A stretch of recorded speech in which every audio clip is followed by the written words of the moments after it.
Cool. Alright, so, as I said, continuous training will affect your aerobic energy system and it will generally make it more efficient. But how does it make it more efficient? So, there's this thing called anaerobic threshold.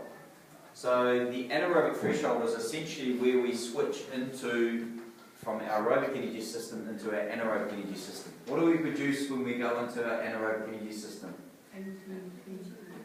Yep, but what's the waste product that we produce? Lactic acid. What does lactic acid do for our performance? Fatigue. The acid irritates the muscle then can't work because of pain, but also we perceive pain and we stop or slow down. So this here, okay, is the anaerobic threshold, kicks in for different people at different times. And it's at the intensity which we look at in terms of percentage of maximum heart rate that it kicks in. So for most people, it kicks in at about 65 to 85% of your maximum heart rate. The untrained individual, the people who don't train much, it'll tend to be sort of around the 65 or maybe below, or maybe just a little bit above. But for people who train quite a lot, it tends to be a bit higher. Okay, maybe around 85, maybe around 90%. Okay, people like Mahi Drysdale, he would have a really high anaerobic threshold because he's just trained and trained and trained. What that means is he has to work harder before his body starts producing lactic acid.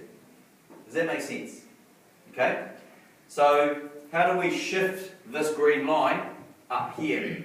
Well, the way we do that is through continuous training. Alright? So we want, after our training program, the new anaerobic threshold to be up there. And the way you get there is through continuous training. Okay? And that is called a physiological adaptation.